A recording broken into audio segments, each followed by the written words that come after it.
Hi friends, welcome back to my channel. आज की इस वीडियो में हम लोग पढ़ने वाले हैं क्लास थर्ड साइंस का चैप्टर जो है सन एज अ नेचुरल रिसोर्स। ये इस चैप्टर की पार्ट 2 वीडियो है। पार्ट 1 वीडियो में हमने काफी टॉपिक्स कवर किए हैं। अगर आपको पार्ट 1 वीडियो देखनी तो उसका लिंक आपको डिस्क्रिप्शन बॉक्स में साथ साथ आई टैब में आप जाके उसको चेकआउट कर सकते हैं। So let's get started with our first topic जो है सीजन्स। अब सीजन का क्या मतलब है? सीजन का मतलब होता है मौसम। इंडिया में बेसिकली बहुत सारे सीजन्स होते हैं, मतलब हम एक्सपीरियंस करते हैं। जैसे अगर हम पूरी ओवरऑल अर्थ की बात करें, सिर्फ इंडिया में नहीं, हर जगह पे अलग अलग डिफरेंट सीजन्स होते हैं। तो एवरी ईयर अर्थ एक्सपीरियंसेस 5 सीजन्स। हर साल जो हमारी अर्थ होती है उस पे 5 सीजन्स होते हैं। 5 सीजन्स हम एक्सपीरियंस करते हैं। कौन कौन से? Summer, monsoon, autumn, winter and spring. During the year, seasons change depending on the amount of sunlight reaching the earth. पूरे साल में जो सीजन्स चेंज होते हैं वो किसके डिपेंडेंट चेंज होते हैं? सीजन इसके डिपेंडेंट चेंज होते हैं कि अर्थ के पास, मतलब जो अर्थ है उसको कितनी सन से सनलाइट कितने अमाउंट में मिल रही है। The earth revolves around the sun in its orbit. जो अर्थ होती है अपने ऑर्बिट में, मैंने अभी आपको बताया बीच में हमारा सन होता है, तो हमें पता है। तो उसके ऑर्बिट के पास जो अर्थ का खुद का ऑर्बिट होता है वो उसमें रिवॉल्व करती है सन के अराउंड, ठीक है। This movement of the earth is called revolution of the अर्थ। अब जो ये मूवमेंट है अर्थ का, इसे हम कहते हैं रिवोल्यूशन ऑफ द अर्थ। ये एक इंपॉर्टेंट डेफिनेशन है जो आपको याद करनी पड़ेगी। सो मैं एक बार सिर्फ इसी को अंडरलाइन कर दे रही हूँ, जो डेफिनेशन आपको याद करनी है। That is the earth revolves around the sun in its orbit. This movement of the earth is called the revolution of the earth. जो अर्थ होती है अपने ऑर्बिट में सन के अराउंड रिवॉल्व करती है, और इसी मूवमेंट को हम रिवोल्यूशन ऑफ द अर्थ कहते हैं। During revolution, some parts of the earth are closer to the sun and some parts are away from the sun's light. This causes the change of seasons. Revolution के दौरान, यानी जब revolution कर रही होती है, जब वो revolve कर रही होती है अर्थ अपने ही ऑर्बिट में सन के अराउंड, तो जो कुछ पार्ट्स होते हैं अर्थ के वो सन के पास होते हैं और कुछ पार्ट सन की लाइट से या सन से दूर होते हैं। इसी की वजह से सीजन्स चेंज होते हैं। Human beings change their food habits and clothing according to seasons. जो human beings होते हैं वो अपने food habits यानी खाने की आदतें और जो अपने कपड़े होते हैं वो change करते हैं डिपेंडिंग कि कौन सा सीजन चल रहा है। Now अब हम पढ़ते हैं about the summer season, यानी जो गर्मियों का मौसम होता है। It is the hottest season of the year. जो summer season है वो पूरे साल का सबसे गर्म सीजन होता है। People like to wear light cotton clothes and love to eat ice creams. जो लोग होते हैं उनको ऐसे जो समर सीजन होता है उसमें क्या पहनना पसंद होता है? लाइट कॉटन क्लोथ्स और आइसक्रीम्स खाना पसंद होता है। अब वो कॉटन क्लोथ्स क्यों पहनते हैं? कॉटन क्लोथ्स इसलिए पहनते हैं क्योंकि cotton clothes keep us cool. जो कॉटन क्लोथ्स होते हैं वो हमें ठंडा रखते हैं।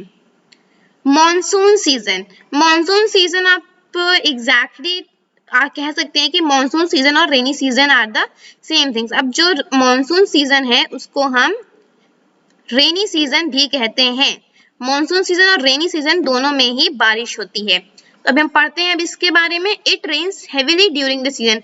मॉनसून सीजन यानी जो रेनी सीजन होता है, जब इसका ये वाला सीजन चल रहा होता है तब बहुत तेजी से बारिश होती है, यानी बहुत हैवी बारिश होती है। People wear raincoats and carry umbrellas. ऐसे सीजन में लोग क्या पहनते हैं? रेनकोट्स और अम्ब्रेलाज लेकर चलते हैं। ऑटम सीजन क्या होता है? ऑटम सीजन वो सीजन होता है जो रेनी सीजन के बाद आता है और विंटर सीजन के पहले आता है। अब जो ये ऑटम सीजन होता है, it is the time before winter. जो ऑटम सीजन होता है वो विंटर के पहले का समय होता है। It is neither too hot nor too cold. जो ऑटम सीजन होता है इसमें ना ही ज्यादा गर्म होती है ना ही ज्यादा ठंडक होती है। Trees shade there leaves in this season. जो पेड़ होते हैं वो अपनी लीव्स शेड करते हैं, यानी उनकी लीव्स झड़ने लग जाती हैं ऐसे सीजन में। किस सीजन में? ऑटम सीजन में।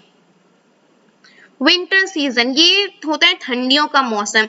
एक तरीके से आप कह सकते हैं कि जो विंटर सीजन है वो एकदम ऑपोजिट होता है समर सीजन के, क्योंकि जो समर सीजन होता है वो पूरे साल का सबसे गर्म वाला होता है, मतलब सबसे ज्यादा गर्म वाला सीजन होता है, और वहीं जो विंटर सीजन है वो सबसे ज्यादा ठंडा वाला सीजन होता है, ठंडा समय होता है पूरे साल का। तो winter season is the coldest time of the year. Winter season पूरे साल का कोल्डेस्ट टाइम होता है। Days become shorter and nights become longer. जब विंटर सीजन चल रहा होता है तो जो दिन होते हैं वो छोटे हो जाते हैं और जो नाइट्स होती है, रातें होती हैं, वो बड़ी हो जाती हैं। People wear woolen clothes to protect themselves from cold. जो लोग होते हैं वो विंटर सीजन में क्या पहनते हैं? वुलन क्लोथ्स, ताकि वो अपने आप को कोल्ड से प्रोटेक्ट करें, यानी उनको ज्यादा ठंडी ना लगे। It even snows in some places. कुछ कुछ जगहों पे वो स्नोफॉल भी होती है। Spring season. Spring season is the like आप कह सकते हो वो ऑटम सीजन को ऑपोजिट होता है। तो जो विंटर सीजन है वो समर को ऑपोजिट है और स्प्रिंग सीजन ऑटम को ऑपोजिट है। इसमें क्या होता है, जो अभी हमने पढ़ा, जो ऑटम सीजन होता है इसमें ट्रीज क्या करती हैं, अपनी लीव्स झड़ जाती हैं उनकी, है ना, उनकी लीव्स झड़ जाती हैं। तब लीव्स दोबारा आएंगी भी तो किस सीजन में दोबारा आती है? स्प्रिंग सीजन में। It is a season when plants and trees get new leaves. ये ऐसा सीजन होता है इसमें जो प्लांट्स और ट्रीज होती हैं उनमें नई लीव्स आती हैं। Flowers Bloom during this period. जो फ्लावर्स होते हैं वो इस पीरियड में, इस सीजन में ब्लूम करते हैं, यानी नए फूल खिलते हैं। जैसे कि आप यहाँ पे देख रहे हैं, ये मैंने एक इमेज लगाई है जिसमें जो सनफ्लावर है वो ब्लूम हो रहा है, यानी वो खिल रहा है। Now let's study about the renewable sources of energy and जो non-renewable sources of energy। तो सबसे पहले I would like to tell you कि आपकी बुक में एक बहुत बड़ा पैराग्राफ दिया था जिससे आप मे भी कंफ्यूज हो सकते थे या आपको बहुत ज़्यादा इरिटेशन होता है कि ये बहुत ज़्यादा है हमारे पास पढ़ने को। तो मैंने इसको एक in the form of a table कर दिया है, यहाँ से आप इजीली अपना लर्न कर सकते हैं। ये एकदम मैंने सिंपल लैंग्वेज में लिखा है। It is the same thing जो आपके बुक में मेंशन्ड है, बट मैंने इसको टैबुलर फॉर्म में कर दिया है। So first let's study about the renewable sources of energy. जो रिन्यूएबल सोर्सेज ऑफ एनर्जी होती है उसकी ये बात यहाँ पे मैंने डेफिनेशन लगाई। जो फर्स्ट पॉइंट है यहाँ पर भी ये इसकी डेफिनेशन और ये इसकी डेफिनेशन है, ठीक है। Let's study about the renewable sources of energy first. The resources which are being continuously used by human beings but are renewed by nature constantly are called as renewable resources. तो renewable resources ऐसी resources होती हैं जिनको human beings लगातार use करते जाते हैं और खत्म करते जाते हैं, पर वो खत्म इसलिए नहीं होती है बिकॉज जो नेचर होती है वो उसको लगातार रिन्यू करती रहती है, यानी वापस से बनाती रहती है। There is a never ending supply of renewable resources in nature. जो रिन्यूएबल रिसोर्सेज होती हैं उनका नेवर एंडिंग सप्लाई होता है, मतलब हम उनको यूज करते जाएंगे बट वो कभी भी खत्म नहीं होंगे, क्योंकि लगातार जो नेचर है वो हमें क्या करके देती है, रिन्यू करके हमें वो रिसोर्सेज देती है। अभी हम देखेंगे ऐसी कौन कौन सी रिसोर्सेज होती हैं। These can be used again and again. जो रिन्यूएबल सोर्सेज ऑफ एनर्जी होती हैं इनको हम बार बार अगेन एंड अगेन यूज कर सकते हैं।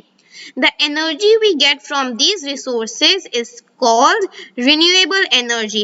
जो renewable sources, अभी हमने बात करी renewable sources की, जो ये renewable sources से हमें जो energy मिलती है उस energy को हम कहते हैं renewable energy.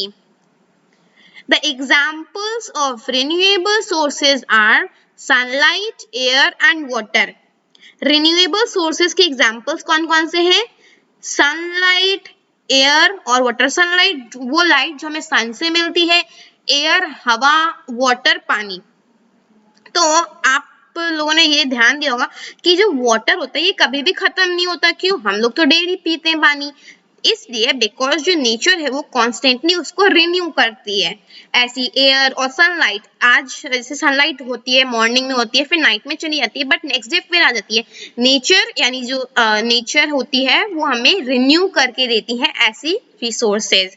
Now let's study about the non renewable sources of energy. सबसे पहले हम बात करते हैं नॉन रिन्यूएबल रिसोर्सेज क्या होते हैं, फिर हम इसकी एनर्जी के बारे में बात करेंगे। The resources which can not be easily replaced once they are consumed are called non renewable resources. ऐसी रिसोर्सेज जो एक बार खत्म हो गई हैं उनको आप इजिली, कंज्यूम्ड मीन्स कंज्यूम का मतलब होता है जो एक बार खत्म हो चुके हैं या फिर जो आप यूज कर चुके हो। तो एक बार ऐसी रिसोर्सेज जिनको आप एक बार यूज कर चुके हो वो आसानी से रिप्लेस नहीं की जा सकती हैं। आपने यूज कर लिया बट वो नेचर या कोई भी कुछ भी उसको आसानी से वापस से रिप्लेस या फिर आप कह सकते हैं रिन्यू नहीं कर सकता एक बार जब आपने उसको यूज कर दिया है। तो ऐसी रिसोर्सेज को हम कहते हैं non renewable resources. It took thousands of years of time to form the non-renewable resources which exist inside the earth in the form of coal, petroleum, etc. अब यहाँ पे आपको एग्जाम्पल मिल रहा है नॉन रिन्यूएबल सोर्सेस का। It took thousands of years of time, हजारों साल लग गए नॉन रिन्यूएबल रिसोर्सेज जो कि अर्थ के इनसाइड होती है। जो नॉन रिन्यूएबल रिसोर्सेज होती है वो अर्थ के इनसाइड भी पाई जाती है। तो ऐसे नॉन रिन्यूएबल रिसोर्सेज जो अर्थ के अंदर पाई जाती हैं जैसे कि कोल, पेट्रोलियम वगैरह, जो कोल पेट्रोलियम वगैरह है ये अर्थ के अंदर पाई जाती हैं और ये नॉन रिन्यूएबल रिसोर्सेज हैं जिनको फॉर्म करने में इनको हमने बनाया है। लाइक वो पाई तो अर्थ में आती है बट आपको अर्थ के अंदर से उसको निकालना भी तो है। तो इसको निकालने में, बनाने में कितने साल लग गए? Thousands of years of time, यानी बहुत समय बाद ये रिसोर्सेज बने। The energy we get from these resources is called non-renewable energy. ये तो आप लोगों को समझ में आ गया होगा। देखो जैसे मैंने रिन्यूएबल रिसोर्सेज में हमने क्या पढ़ा था कि जो रिन्यूएबल सोर्सेज होती हैं उससे जो हमें एनर्जी मिलती है वो रिन्यूएबल एनर्जी है और जो नॉन रिन्यूएबल रिसोर्सेज से एनर्जी मिलेगी वो कौन सी एनर्जी है? Non renewable energy. Coal and petrol are the non renewable source of energy. Coal and petrol मैंने ऊपर एग्जांपल बता दिया था, ये non renewable sources of energy as well as non renewable sources के एग्जांपल हैं। तो कुछ एक पॉइंट था, एक दो पॉइंट हैं जो टेबल फॉर्म में नहीं आ पाए, वो मैंने अलग से रिन्यूएबल सोर्स ऑफ एनर्जी के नाम से यहाँ पे दिया है आप लोगों ने। हम लोग इसको भी स्टडी कर लेते हैं। अभी हमने यहाँ पे पढ़ा about renewable resources, renewable resources के बारे में पढ़ा। अब हम रिन्यूएबल सोर्स ऑफ एनर्जी, जो हमें इससे एनर्जी मिलेगी उसके एग्जांपल्स को हम देखते हैं। First is solar energy. Solar energy कौन सी एनर्जी है? जो एनर्जी हमें सनलाइट या सन से मिल रही हो, ठीक है। विंड एनर्जी, जो एनर्जी हमें विंड से मिल रही हो। हाइड्रो एनर्जी क्या होती है? एनर्जी ऑब्टेन्ड फ्रॉम वाटर, ऐसी एनर्जी जो हमें वाटर से मिलती है। जियोथर्मल एनर्जी, वो एनर्जी जो हमें अर्थ से मिलती है। टाइडल एनर्जी, वो एनर्जी है जो हमें टाइड से मिलती है। बहुत सिंपल है। जैसे देखो जियोथर्मल एनर्जी हमें किससे मिल रही है? अर्थ से मिल रही है। हाइड्रो एनर्जी, हाइड्रो का मतलब वाटर होता है, यानी हाइड्रो का क्या मतलब होता है? वी नो हाइड्रो का मतलब होता है वाटर। आप सिर्फ इतना याद कर लो, हाइड्रो मीन्स वाटर, यानी ऐसी एनर्जी जो आपको वाटर से मिल रही है। टाइडल एनर्जी, ऐसी एनर्जी जो हमें टाइड से मिल रही है। ये कैसे के एग्जांपल्स हो गए about the renewable energy. Wind mills use wind energy to generate electricity. अब जो विंड मिल्स होते हैं, इसकी मैं आपको इमेज दिखा देती हूँ। हाँ, जो ये विंड मिल्स हैं, ये होते हैं विंड मिल्स जिनका हम यूज करते हैं इलेक्ट्रिसिटी को जनरेट करने के लिए। Now let's talk about the solar panels. जो सोलर पैनल्स होते हैं वो क्या यूज करते हैं? सोलर एनर्जी का यूज करते हैं इलेक्ट्रिसिटी को जनरेट करने के लिए। आप सोलर पैनल्स का भी मैं आपको एग्जांपल दिखा देती हूँ। देखो ये है। Next is hydro electric power plants use water energy to generate electricity.